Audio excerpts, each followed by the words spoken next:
Hey, what's up guys? I'm Vijendra Yadav who once again welcomes you on my YouTube channel Genome Science Classes. Students, I hope you are doing your study from your home and you all are well. Students, I'm here with another one topic for you, and today's topic is about atom, atomic number and atomic mass. So before starting this video, if you are new on my channel, please like, share and subscribe my channel Genome Science Classes. So let's start. What is atom? An atom is the smallest particle of an element that take part in a chemical reaction and that can exist freely. यानी atom, जिसे हिंदी में परमाणु कहा जाता है, किसी भी element का यानी किसी भी तत्व का एलिमेंट का सबसे छोटा पार्टिकल है जो आपके एक केमिकल रिएक्शन में पार्टिसिपेट करता है। मैंने यहाँ एलिमेंट की बात की है, तो एलिमेंट्स की अगर हम देखें तो एट प्रेजेंट में आपके एलिमेंट्स की क्वांटिटी इन नेचर में जो आपके है एलिमेंट्स जो हैं वो एलिमेंट्स आपके 118 की नंबर में है, यानी एट प्रेजेंट में 118 एलिमेंट हैं। इन एलिमेंट्स को अगर हम क्लासिफाई करते हैं तो क्लासिफाई जब हम करेंगे तो एलिमेंट्स आपके तीन कैटेगरीज में आपके इंक्लूडेड होते हैं, जिसमें हम मेटल, नॉन मेटल और मेटलॉइड्स को आपके इंक्लूड करते हैं। इन 118 की मैं आपको यहाँ एक एवरेज पोर्शन में बता देता हूं। सबसे ज्यादा आपके मेटल्स आपके होते हैं, ठीक है, नॉन मेटल्स उससे कम और सबसे कम आपके मेटलॉइड्स आपके होंगे। अब इनकी क्वांटिटी अगर 118 है, 118 एलिमेंट्स को अगर डिस्ट्रीब्यूट किया जाए तो देखिए क्या है, 92 मेटल्स आपके हैं।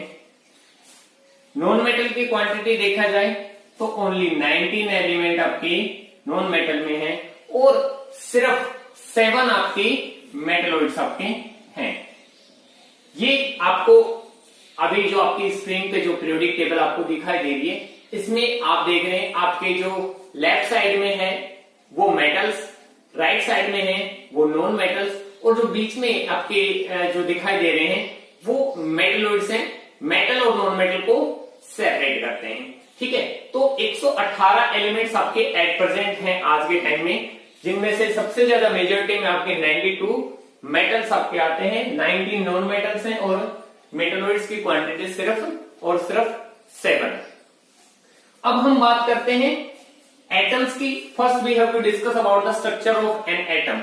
मैंने कहा एक चीज की that smallest particle of an element that take part in a chemical reaction and that can not be break down. ये माना जाता है कि atom can not be break down, लेकिन atom is made up of 3 सब atomic units. मैं आपको एक बार इसके स्ट्रक्चर और इसके पार्टिकल्स के बारे में बता देता हूं। तो सबसे पहले तो हम बात करेंगे सब atomic unit of atom. Atom की तीन एटम किससे मिलकर बना हुआ है वो मैं आपको बता देता हूं।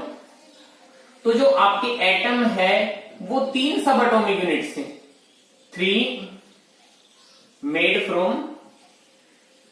made up of 3 सब एटॉमिक यूनिट्स। और वो 3 सब एटॉमिक यूनिट्स कौन कौन सी हैं, जिसमें सबसे पहला नाम आपके आता है प्रोटॉन का, जिसे हम P से रिप्रेजेंट करते हैं और जिसपे पॉजिटिव चार्ज आप कहते हैं P से, और ये पॉजिटिव चार्ज इस पे होता है। सेकंड हम बात करेंगे आपकी किसकी, न्यूट्रॉन की। ये न्यूट्रॉन जिसे हम N से रिप्रेजेंट करते हैं और बेसिकली न्यूट्रॉन के ऊपर कोई भी चार्जेस आपके नहीं होते हैं, वो न्यूट्रल होता है नेचर में। एंड थर्ड वन जो आप बात करेंगे वो करेंगे हम किसकी, इलेक्ट्रॉन की। वो आपके इलेक्ट्रॉन जिसपे नेगेटिव चार्ज होता है, ठीक है। ये स्ट्रक्चर जो आपको दिखाई दे रही है, इसमें आपने एक चीज मैं आपको बता देता हूं। बेसिकली एटम की जो स्ट्रक्चर है, देखिए एटम मैं यहां आपको डायग्राम की फॉर्म में बताता हूं।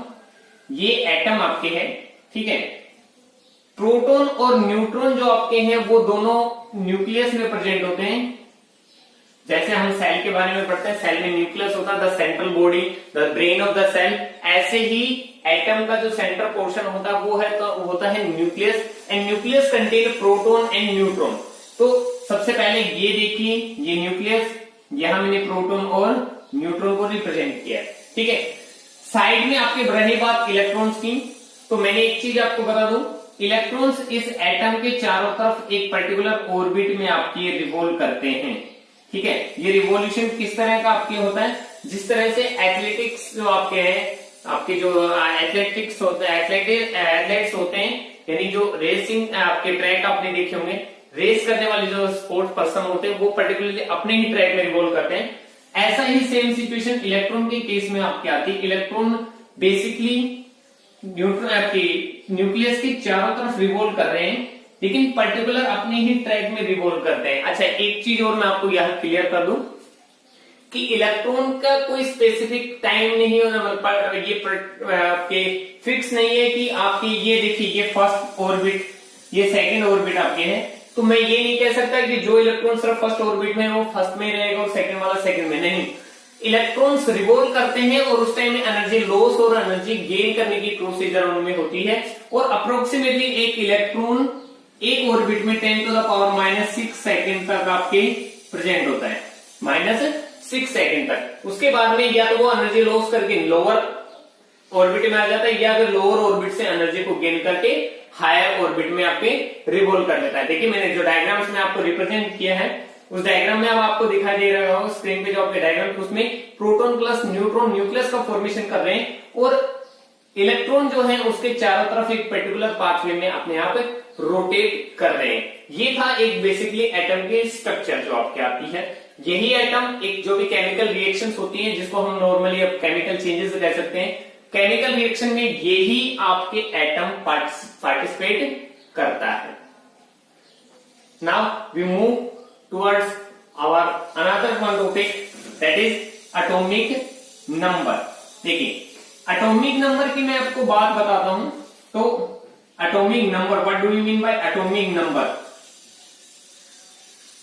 एटॉमिक नंबर जो आपकी है, जिसे हम बेसिकली आपके एटॉमिक नंबर को जिसे बेसिकली हम Z से, कैपिटल Z से रिप्रेजेंट किया जाता है। मैं यहां प्रॉपर्ली सी के ब्रैकेट में लिख देता हूं, ये कैपिटल Z से रिप्रेजेंट करता है। एटॉमिक नंबर क्या है? जो आपको पीरियोडिक टेबल जो आपको दिखाई दे रही है ऑन स्क्रीन पे, इसमें देखिए नंबरिंग स्टार्ट हो रही है 1 से लेके 118 तक के सीक्वेंस, आपकी 1 से 118 तक की काउंटिंग है। ये जो नंबरिंग है दैट इज एटॉमिक नंबर, और जिस एलिमेंट पे जैसे हाइड्रोजन है, नाइट्रोजन है, ऑक्सीजन है, कार्बन है, जिसपे आपका जितना आपके क्या दिखाई दे रहा है, आपको जितना नंबर दिखाई दे रहा है वो उसका एटॉमिक नंबर है। एटॉमिक नंबर को रिप्रेजेंट करें, how can we define the atomic number, what is the definition of atomic number? तो एटॉमिक नंबर की डेफिनेशन होगी total number of protons present in an atom. किसी भी एटम में जितने आपके प्रोटॉन हैं, देखिए ये प्रोटॉन जितने ही हैं उतने ही आपके क्या है, उसी को हम नाम देते हैं क्या, उसी को पर्टिकुलरली हम नाम देते हैं उसका एटॉमिक नंबर, जिसे बेसिकली Z से रिप्रेजेंट किया जाता है। जैसे यहां सोडियम की बात कर लेते हैं, सोडियम का आपके नंबर 11 है, ठीक है। इसको हम बेसिकली कह सकते हैं, इसका मतलब क्या है, उसमें इलेक्ट्रॉन आपके प्रोटॉन कितने हैं 11, यानी इसका ये जो सोडियम 11 प्रोटॉन्स आपके प्रेजेंट हैं, 11 क्या है उसमें प्रोटॉन। एक और इंटरेस्टिंग बात है कि in neutral atom the quantity of proton and neutron is always remain same, यानी प्रोटॉन और इलेक्ट्रॉन की क्वांटिटी एक नॉर्मल एटम में हमेशा क्या मिलती है, इक्वल होती है। जितने प्रोटॉन होते हैं उतने ही आपके क्या होते हैं, उतने ही क्वांटिटी में आपके इलेक्ट्रॉन्स मिलेंगे, लेकिन न्यूट्रल एटम में। बस शर्त यह है कि वो एटम आपके इलेक्ट्रिकली न्यूट्रल होना चाहिए। इलेक्ट्रिकली न्यूट्रल होने का रीजन क्या है, देखिए वो कैसे होगा। मैंने कहा है कि एटम के अंदर 3 पार्ट्स होते हैं, प्रोटॉन, न्यूट्रॉन और इलेक्ट्रॉन। न्यूट्रॉन पे कोई चार्ज नहीं है, प्रोटॉन पे प्लस चार्ज है और इलेक्ट्रॉन पे माइनस चार्ज है।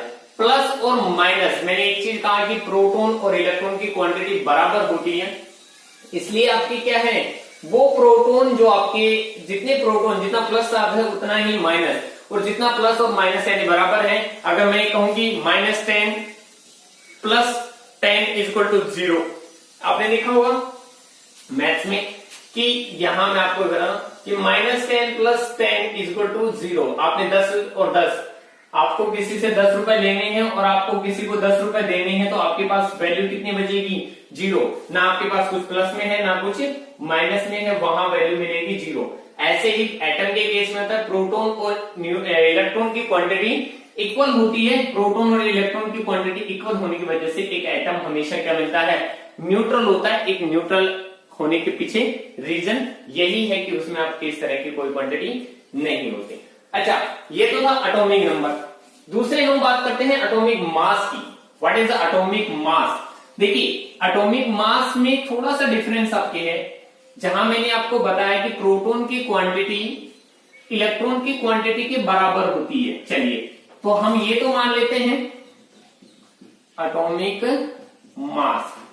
एटॉमिक मास को हम कैपिटल ए से रिप्रेजेंट करते हैं, और एटॉमिक मास में क्या आता है? Total number of proton and neutron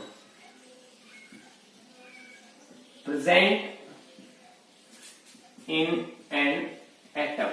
यानी आपकी किसी भी एटम में प्रोटॉन और न्यूट्रॉन की जो क्वांटिटी है उसका सम आपके क्या कहलाएगा? एटॉमिक मास कहलाता है। यानी सम ऑफ प्रोटॉन एंड न्यूट्रॉन। देखिए, इलेक्ट्रॉन और प्रोटॉन की क्वांटिटी तो बराबर है, लेकिन न्यूट्रॉन कहां काम आता है? तो न्यूट्रॉन का मेन आपके आता है, न्यूट्रॉन कहां काम आता है? प्रोटॉन के साथ में कंबाइन होकर एटॉमिक मास को फॉर्मेशन करता है। जैसे हम एटॉमिक मास ले लेते हैं, सोडियम का ले लेते हैं। मैंने सोडियम का एटॉमिक नंबर 11 बताया था, लेकिन इसका एटॉमिक मास 23 होता है, तो 11 हो गया। इसका मतलब प्रोटॉन तो उसमें हो गए कितने? 11। इलेक्ट्रॉन भी कितने होंगे? क्योंकि प्रोटॉन और इलेक्ट्रॉन की क्वांटिटी क्या होती है? बराबर, ठीक है। लेकिन यहाँ न्यूट्रॉन की क्वांटिटी प्रोटॉन से एक ज्यादा होती है। यहाँ 12 न्यूट्रॉन्स होते हैं, और टोटल अगर हम इन दोनों को कंबाइन करें या फिर इस दोनों को कंबाइन करें तो टोटल कितना होता है? 23। तो एटॉमिक मास आपके, ये एग्जांपल मैंने लिया है सोडियम का, एटॉमिक नंबर 11, एटॉमिक मास 23। और 23 होने का रीजन क्या है? क्योंकि उसमें न्यूट्रॉन की क्वांटिटी 23 होती है। एक सिंबल की फॉर्म में अगर देखा जाए तो हम एटम में हमेशा क्या रखते हैं? एटम, जैसे मैंने एक्स कोई एटम माना है, तो लोअर पोर्शन में उसका एटॉमिक मास एटॉमिक नंबर लिखा जाता है, और अपर साइड में उसका एटॉमिक मास लिखा होता है, ठीक है। जैसे अगर यहां हम देख लें, मैंने सोडियम को ही लिखा है, सोडियम को ही अगर लें तो जो यहाँ 11 है वो उसका एटॉमिक नंबर है, और जो 23 आपके है वो उसका एटॉमिक मास है। मैं यहाँ आपके स्क्रीन पे जो दिखाई दे रहा है अप टू 20, आपके 1 से लेके 20 एलिमेंट्स का एटॉमिक नंबर और एटॉमिक मास मैंने आपको यहाँ डिस्प्ले किया है। सिर्फ एक हाइड्रोजन एक ऐसा एलिमेंट है जिसमें न्यूट्रॉन नहीं होते, इसलिए उसका एटॉमिक नंबर और एटॉमिक मास इक्वल होता है। अदरवाइज हम बात करें एटॉमिक मास के केस में तो प्रोटॉन की क्वांटिटी के बराबर ही न्यूट्रॉन होते हैं। समटाइम में आपके ज्यादा हो सकते हैं, लेकिन कम कभी भी नहीं होंगे। अगर जितने आपके प्रोटॉन है उतने ही न्यूट्रॉन तो बेसिकली मिलेंगे, एक या एक से ज्यादा आपके हो सकता है। जैसे मैंने आपको एग्जांपल बताया, सोडियम में न्यूट्रॉन 2 होते हैं, इसलिए उसका एटॉमिक नंबर 23 हो जाता है। तो ये तो था बेसिकली एटॉमिक नंबर के केस में। मैंने आपको 1 से 20 तक के एलिमेंट्स आपके, फिर से मैं आपको बोर्ड पे आपके डिस्प्ले, आपकी वीडियो पे जो डिस्प्ले हो रहा है फिर से एक बार दिखा रहा हूं। 1 से लेकर 20 तक के एलिमेंट्स के एटॉमिक नंबर और एटॉमिक मास आपके शो हो रहे हैं। ओके, तो ये था एटम, एटॉमिक नंबर और एटॉमिक मास का डिस्क्रिप्शन। ये आपको काम आएगा 9th स्टैंडर्ड में जब हम पढ़ेंगे, 9th में भी 10th में भी एटॉमिक नंबर एटॉमिक मास के केस में। पीरियोडिक क्लासिफिकेशन जब आप ये करेंगे हम 10th स्टैंडर्ड में, या फिर हम एलिमेंट्स की पीरियोडिक टेबल के बारे में जब पढ़ेंगे तो वो पूरा का पूरा यहाँ शो होगा। तो आज के लिए इतना ही। I hope you can understand. If you have any doubt please mention your doubts in the comment section. Like, share and subscribe my channel Genome Science Classes. Thank you.